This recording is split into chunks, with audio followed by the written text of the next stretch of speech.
أعوذ بالله من الشيطان الرجيم. بسم الله الرحمن الرحيم. Assalamu alaikum wa rahmatullahi wa barakatuh. I'm very happy today that Ustadh David Coolidge is here with us.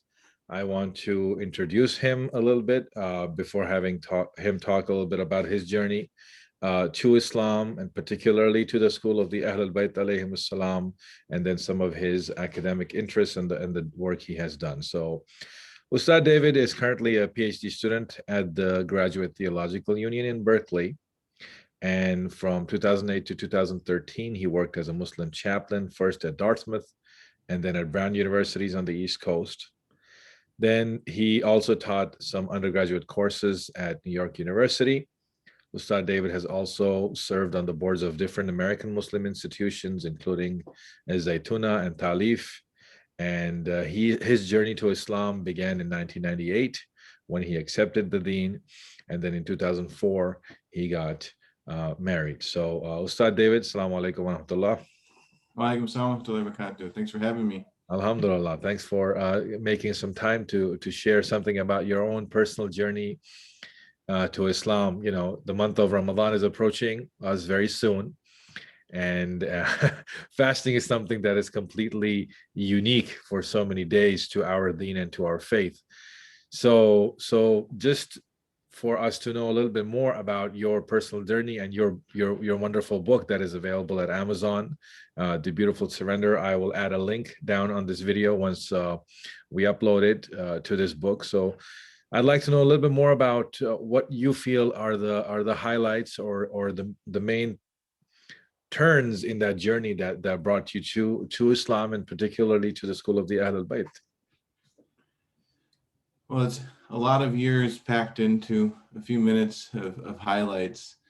I think definitely a highlight would be, when I think it was 7th grade, and my church, they wanted us to say vows, like a creed. I believe in God and the Father, Son, and the Holy Ghost, or however it was worded exactly. And I just couldn't bring myself to say it. For me, that's kind of like how I understand qadr, the divine decree. It was like, it wasn't like a really rational thing where I was like, I have reflected, intellectually upon these propositions and I cannot say them. It was partially that, but it was also just like, I just couldn't do it. And I kind of feel like that's sort of a type of tawfiq, divine success, because I can't really claim credit for it in so many respects. So I was never like confirmed as a Christian. And then a second, sort of milestone was then when I was a freshman in high school, we had a world history class that took a field trip to a Hindu temple in Chicago. And that was kind of like the thing that really sparked my interest in religion. And so all throughout high school, I was kind of focused on studying religion in any form, because, I ended up going to a boarding school where they had a department of philosophy and religious studies. And so I was able to take a couple courses on that. But, obviously in high school, you usually don't have, it's not like in college where you can take so many different courses. So I just was, any way I could find out about it, I would go to the local Blockbuster Video, and I would literally just walk up and down the aisles looking for anything that looked like it was about religion. And it could be like a documentary, or it could be like The Exorcist, some sort of like horror movie that had religious themes, because I just thought religion was fascinating.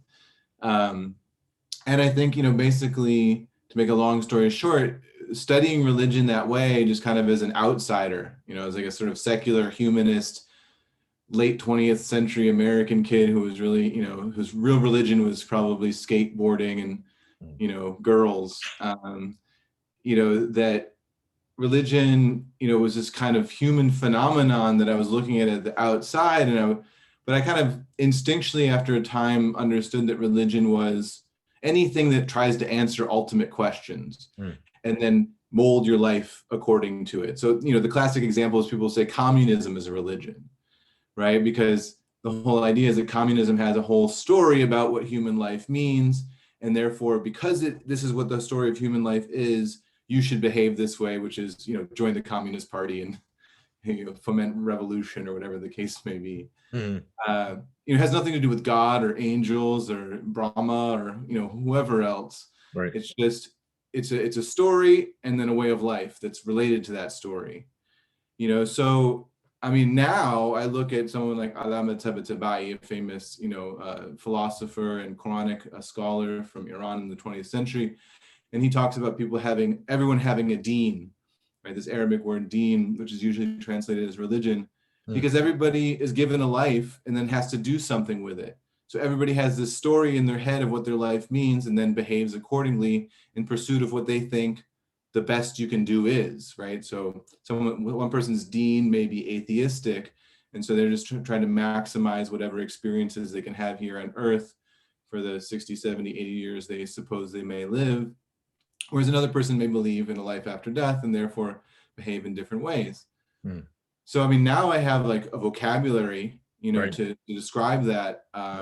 But I think back then I just sort of understood, okay, well, religion is this thing that is about the ultimate meanings of existence. And so I started to ask myself, well, what do I really think about that? And I think that, actually from the Hindu tradition and the way that they would talk about Bhagavad Gita as like a revelation and as the sort of way that you would understand how to live your life, this idea of the idea that God would talk to me became kind of ingrained in my philosophy, my developing personal philosophy. Well, if God is real, then God should explain to me what I'm supposed to do. But for a variety of reasons, Bhagavad Gita didn't have a sense of like authority over me. I learned a lot from it, but it wasn't like I have to believe everything it says. And then I kind of felt, well, if I discover something that is really from God, you have to believe everything it says. You can't pick and choose. Right. And so that's what the Quran became for me. Once I discovered the Quran and once I was reading it, it was the one text, that made me feel like God was real and he was talking to me and he was telling me how I had to live my life and how other people had to live their lives. And he's not going to force it upon me, but this is what he wants from me. And if I don't listen to what he says, there are going to be consequences. And I think that, as someone who had studied so much religion, I kind of felt like, oh, I'm smart, I can figure it out. And I'll see that, the Quran is just, the product of a 7th century Arab mind, the way that, the Bible is the product of a, 2nd century, Greek speaking person's mind, or whatever the case may be. Right. But and just going back to it again and again, the Quran always kind of put me on the defensive and still puts me on the defensive. It's sort of, as you mentioned in my book, The Beautiful Surrender, right. I like to use the word author with a capital A, right? Like the author with the capital A of the book is like anticipating me and he's like above me and he's telling me how things are. And I have to listen. I can't, kind of yell back and say, that's a bunch of, malarkey, or I don't want to do that. I gotta have to be like, okay, I gotta, in academic circles, you call it the hermeneutic of charity, right? That when you're approaching the text, you're not being skeptical, you're being charitable in the sense that you're anything that might even, and I remember my late mother-in-law, Nishat Balbalay, rahmatullahi alayha, may Allah have mercy on her, she would often talk to me about this, that like, when you come to the Quran, like if you have a question, you do it with adab. Yeah. Like you sort of say, well, I'm not so sure about that. Maybe I need to learn more. Maybe I need to grow more and experience more. And one day I'll understand that better. But you don't go, no, that's not for me. But I think, as a skeptical person who had studied so much religion before Islam, the Quran has to win you over. Yeah. You have to somehow cross a threshold where you feel autonomous and skeptical to where you feel, like you're kind of like, a supplicant. You're sort of humble and you're sort of like, okay, tell me, and I think that that's really the core of my faith, is like coming to the Quran and feeling that way. And since you mentioned it, I'll just sort of briefly say, and I feel that's, why I'm a follower of the Ahlulbayt, alayhim salam, may peace be upon them too, because I feel that way in the presence of their stories and in their words, right? Including the Prophet Muhammad sallallahu alaihi wasallam, of course, right? But Imam Ali and Sayyidah Fatima and Imam Hassan and Imam Hussein and so on and so forth, alayhim salam, may peace be upon all of them. You just, this immense power and wisdom and authority and rank above me. And for me, that is what Islam really is authority, is the true authority in this world. And the Ahlulbayt, are those figures, who clarify so much for us about how to be and how to live, right? Going back to this concept of a deen, if this is true, then this is the way you should be. You should be like Imam as-Sadiq and Imam al-Qadhim and so on and so forth. And we'll never get there, but we can try to be, sort of, I like to say, the servant of their servants of their servants. Right. Because even when I look at someone like, Ayatollah Sistani, for example, may Allah preserve him and reward him, I'm like, there's no way there's nothing I can do in my life that will ever achieve what he has achieved. So if he's a servant of the Ahlulbayt, then I'm a servant of the Ahlulbayt. You know what I mean? Absolutely. I mean, that's you've summarized that journey, and when you have that intellectual exploration of different deens and different faiths, they speak to you, and you've spent time obviously exploring them, and at the same time there's this divine authority that is speaking to you, I guess, more directly, that is kind of addressing you or answering the questions that you had, and you connected with that when you arrived at Islam, and when you got in touch with the text, with the faith, with the figures, and that kind of authority led you to accept. And you're right, crossing that threshold is something that is new. I feel personally it's something to be renewed again and again, because for someone like myself, born in a Muslim Shia family, born in a Sayyid family, it's still a journey of discovery for all of us. And you've made that journey of discovering and arriving to that in a different way than that. And it's important to kind of understand that this is constantly a message, and like you're saying, that is constantly calling out, and you feel it's something that's alive and something that's, alhamdulillah, bringing life. Lima yuhyikum. Very nice. What is you would say, in terms of the intellectual exploration, because of course we have the experience and the intellectual exploration of the deen, what would you say is important for you in terms of connecting intellectually with the Quran? Or what are some of the things that you would recommend have brought you rejuvenation, have brought you a spiritual connection with the deen? I mean, is it something like reading the Quran every day? Is it something like remembering the Ahlulbayt at certain times? What would you say are the important markers of spiritual life that have given you strength, and generally we can all kind of benefit from that? Well, obviously everyone comes at things, from different angles. I'll just speak very bluntly about my experience, is that, for me, I would say, the core is the concept of love, right? But for me, love is loyalty, right? Like, you can't claim to love something and then be disloyal to it. And it's, actually once explained, there's a movie with Eddie Murphy and Halle Berry, and Eddie Murphy is supposed to be with Halle Berry, and then he kind of doesn't do something he does something he shouldn't have done, comes home early in the morning, and the Halle Berry gives him a hard time and says, where were you last night? And he said, I had some things to figure out. And he goes, but I love you. And she's like, you love me? Like, you love me? And she goes on this rant, like, love isn't some sort of disease that you just catch, and love isn't just something you can just kind of say, like, Right. And she says, love should have brought you home last night.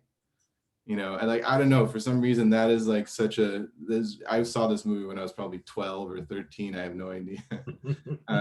But like it kind of ingrained in my mind, and so the idea that, like, if you love God, then follow me, as it says in the Quran, in tuhibbuna Allah fattabi'uni, right? And so, what was following the Prophet Muhammad sallallahu alaihi wasallam, it was sacrifice. Right. It's okay, it's time, for you to give 25% of your wealth to prepare for this battle against the people that want to destroy us. Right. And then that's when the Quran is like, sami'na wa ata'na, we hear and we obey. Right? Even if you're not there yet, you're not feeling it. The whole point is that, like, when the Prophet comes to you and he says, now Right. is the time to make hijrah or whatever the next step is. You Right. gotta throw down, as we used to say. Kids still use that lingo. But I think we have aged ourselves talking about Blockbuster and throwing down. I am of that same generation, but yes. All right, good. Well, at least we understand each other. No, you have to throw down. Yes, absolutely. And so for me, I would say the core of my spiritual journey up until this point, the focus has been about fiqh, halal and haram, and obedience, right? In the sense of, when you come to Islam, you have a whole history and you have all sorts of desires and feelings and ways of being, and then you open any book of fiqh, and basically you're confronted with the idea of having to conform to something that is outside yourself. And so I often talk about even like the first chapter of any book of fiqh is the book of tahara, of spiritual purification, of just getting your body to be ritually pure so that you can pray. For me, like to normalize that, to make it so that making wudu, making ghusl, doing istinja, like these basic kind of ritual purificatory acts. It took me, I don't know precisely, but 5 years for that to become normal, maybe even longer.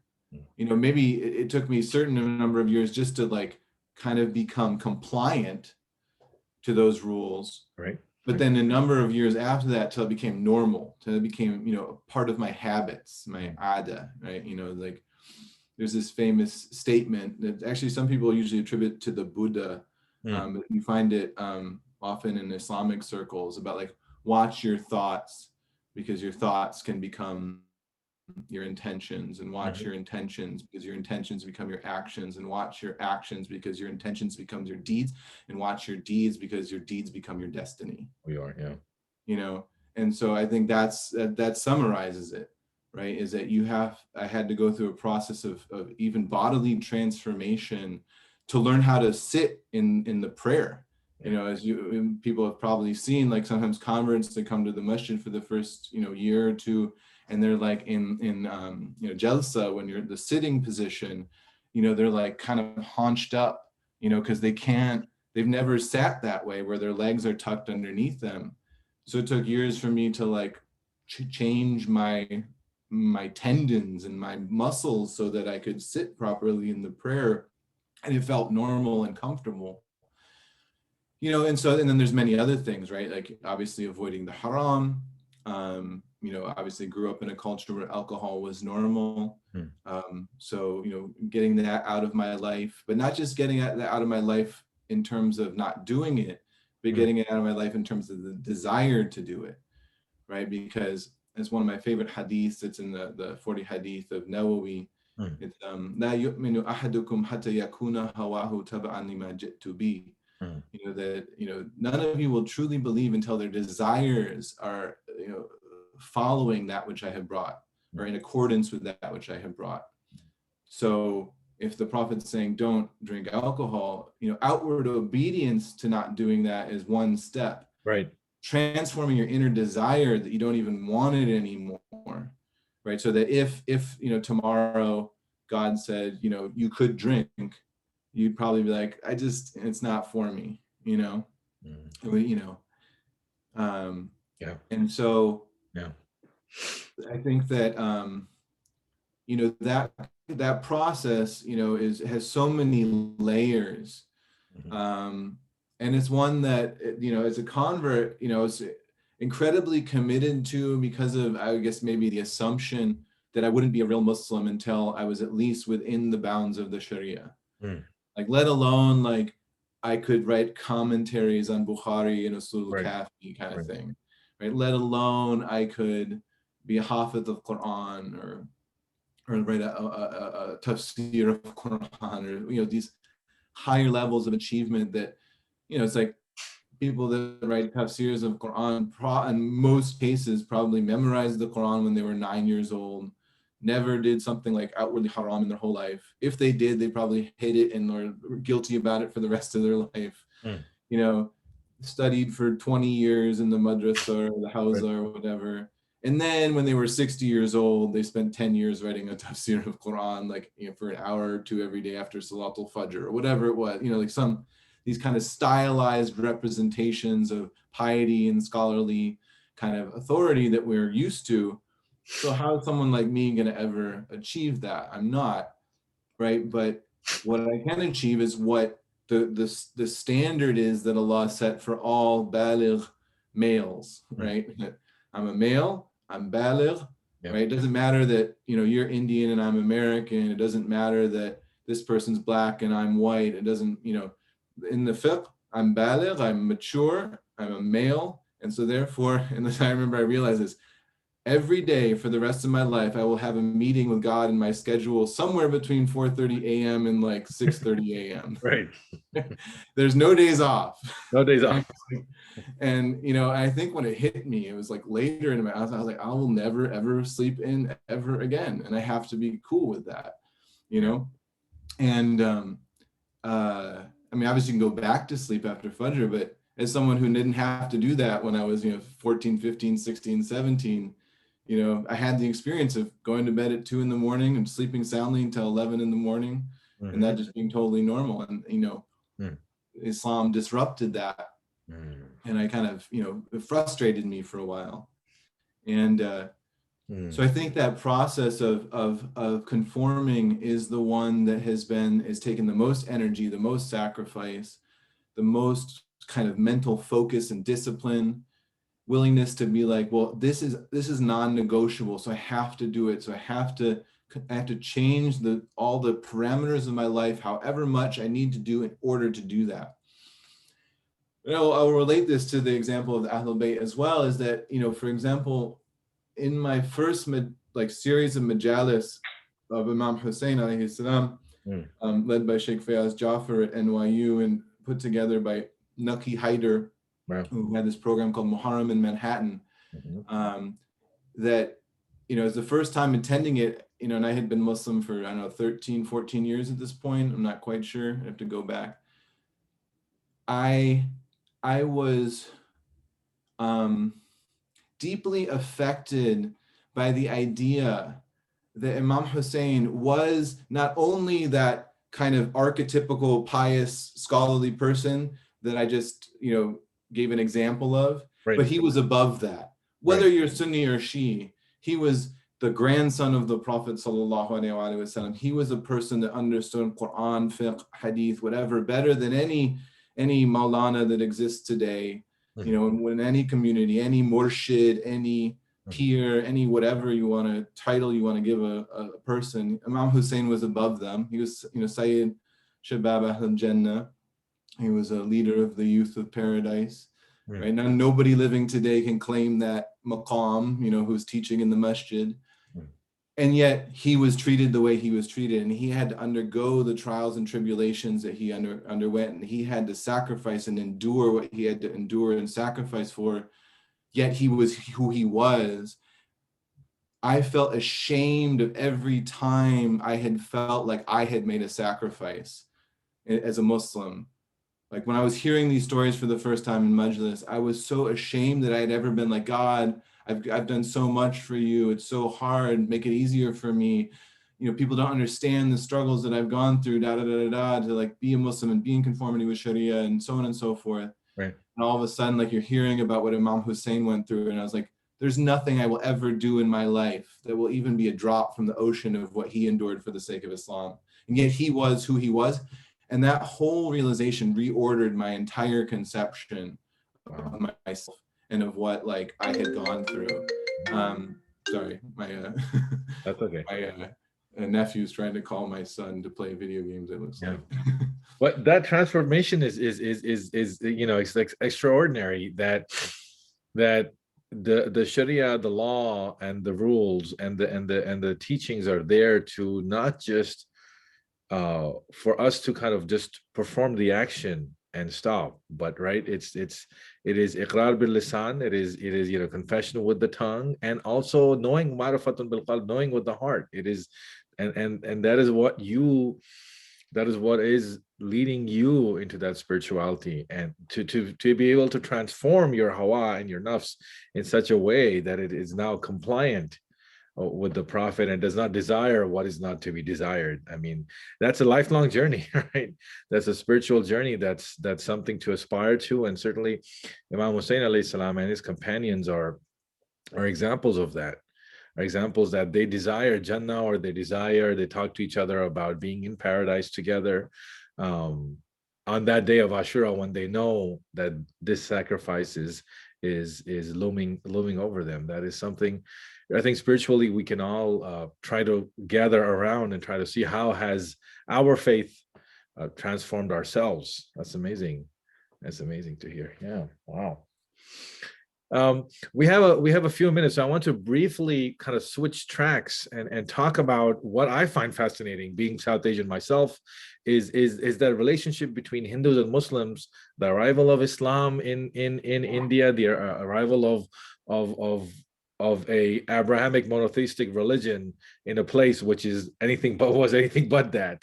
So I mean, you really have kind of brought that understanding and fleshing out of that history and that dialogue between Hindus and Muslims when that encounter and the arrival happened, right? Today, and the reason I bring this up is today in India, there is, as you know, a very much move toward the right, move toward nationalism, move toward the definition of Indian as someone, as a certain type of Hindu, and having a certain attitude toward the Muslims.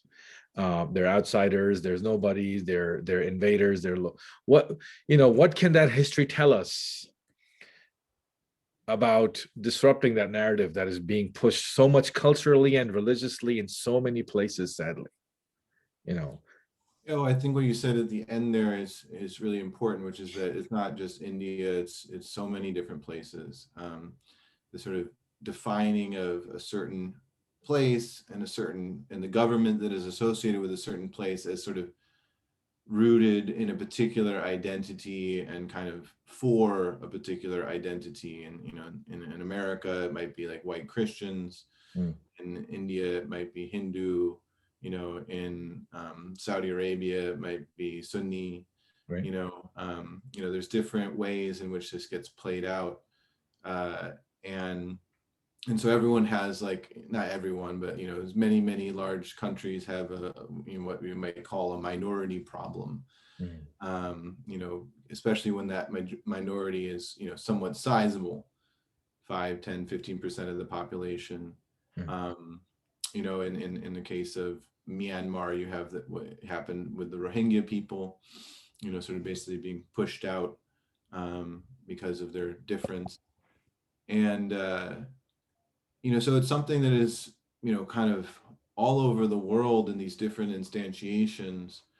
And it's an issue that we face in many different nation state contexts. I think that there are multiple ways you can come at this kind of problem. Obviously, one is the secular, and to create this kind of secular state that is supposed to arbitrate fairly between people of different histories, religions, ethnic identities, and so on and so forth.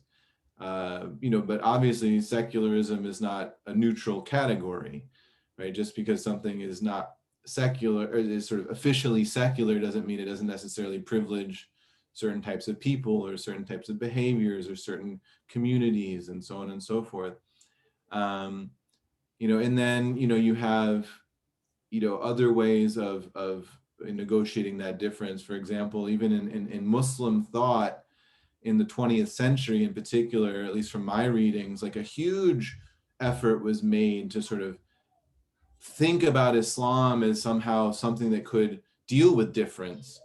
Whether successfully or not is not really the point. I'm just saying that was very clear that 20th century Muslim intellectuals were like very focused on the idea that, in the past we ruled over Christians and Jews and Hindus and we were cool with that, right?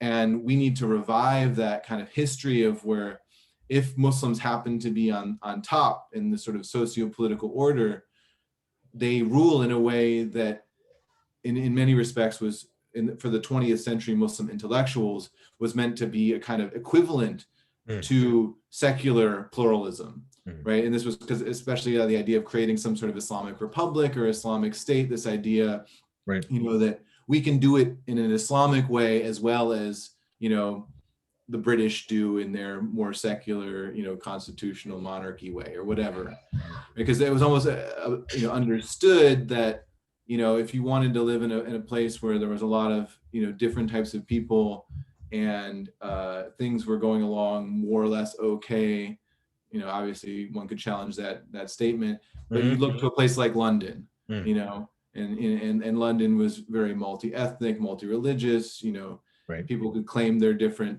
spaces.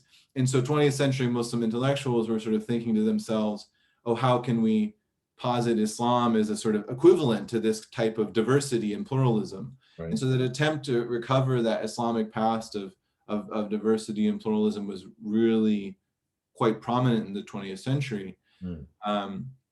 But, I think in the case of India, the majority of the population in their process of decolonizing, right, in their process of building a country that is no longer seen as part of the British Empire, and then before that, the Mughal Empire, or whatever the case may be, right, there's a great deal of history that, had not really been, worked through, you could say, in the sense of, in the 20th century, as people are crafting their national histories and their national narratives, and people are building political parties based upon those national histories and narratives, you could say there's sort of a blank slate, to come up with a sort of story of your country that would work for you. And I think that, it's very clear, I think, to any observer that in the case of India, the sort of Hindutva narrative has been and still is incredibly effective for political organizing. And so if you are a politician in India, I think it's kind of, for many people is kind of, almost you could say a kind of cost benefit analysis. Right. My party, my career, my community, if we kind of go along this lines, especially as, the BJP has risen as kind of the cream of the crop, right, people have, taken the decision to follow along that line. I'm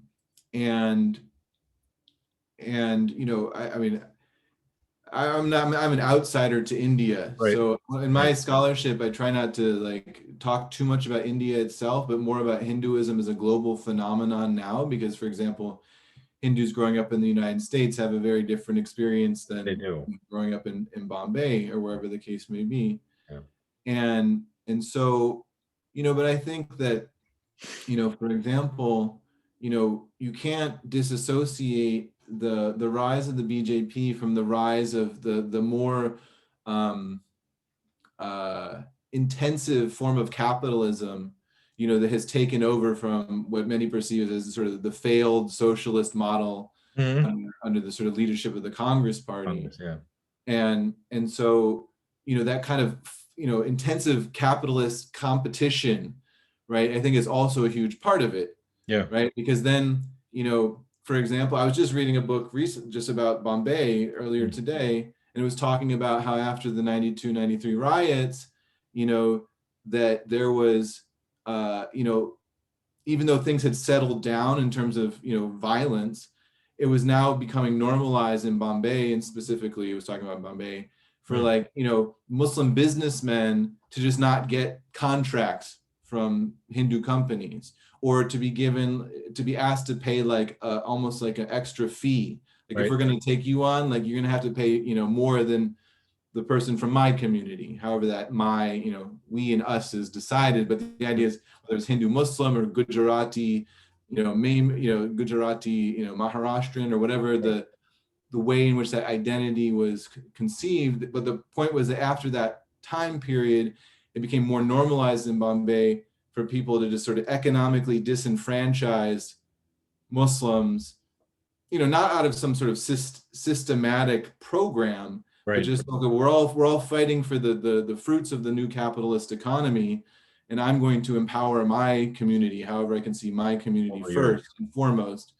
And if that means that, this guy who I used to do business with who's Muslim is gonna, kind of fall to the wayside, then so be it. It's a dog eat dog world, right? Great. And so I think that when we look back on Indian or sort of Hindu Muslim history in India, I think the question is really like a presentist one, like what from the past inspires us about the present, right? In the sense that, like for me, for example, the story of Dar Shikoh, the Mughal prince who decided to like translate the Upanishads into Persian, like I find that story moving, right? I find that story moving that a Mughal prince would like take the time to like understand. So when I was an undergrad at Brown University, my undergraduate thesis was looking at al-Biruni and how he wrote the book Kitab al-Hind, the Book of India, and Ash-Sharastani wrote a book called Kitab al-Milal wal-Nihal, where he looked at different forms of religion, both like Muslim sects as well as other religions. Right. And he had a chapter on the Brahma, the Brahmins, so he called them. But I also studied some of Dar Shikoh, and there was a translation of his Persian treatise, Majma al-Bahrain, the merging of two seas, where he tried to look at Sufi and sort of Hindu mystical terminology and see where there are parallels. So is dunya parallel to Maya? Right. The word dunya in Arabic, which is now like a Persian word as well, is it similar to the Sanskrit word Maya? And yes, there are definitely parallels, right? I mean, not completely, but like there's definitely a parallel. So he was thinking about that, in a pre-modern era. Obviously, that's very fascinating for someone now who might think that, Muslims just had nothing to do with the Hindu community and studying from them. And that's amazing. So I would say that like, so the memory of Dar Shikoh is very meaningful for me. Do I necessarily sort of see him as a religious exemplar? No, right? But he's a fascinating historical figure. But if I were to give like a talk about Hindus and Muslims, I would probably mention Dar Shikoh and not mention his brother Aurangzeb, right? Who did some stuff, and if I was to have a talk about Aurangzeb, it would have to be a different kind of talk, right? And have to touch on different points, and you have to be sensitive to the way Aurangzeb is, remembered in India now, and to just pretend that the way, so you could say, oh, well, the memory of Aurangzeb, who, for anyone who's listening doesn't know, he was a Mughal emperor who was, you could say, more militant than his predecessors. And he was, sort of famous, for example, knocking down certain Hindu temples. So, you could say, for example, well, the memory of Aurangzeb has been politicized in India today and sort of weaponized against Muslims. That's true.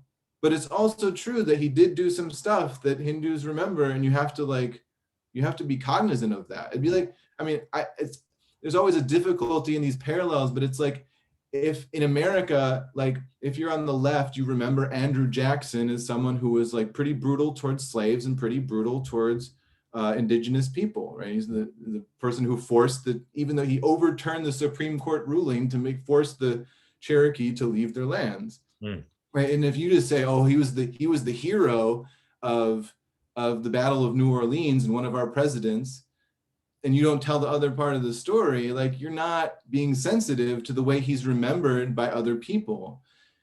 And so that is very tricky. But I would just say that being the case, obviously none of this trickiness justifies, the systematic marginalization of the Muslim population of India. the challenges that they face, you know, are myriad, and you know, they're economic, they're political, they're cultural.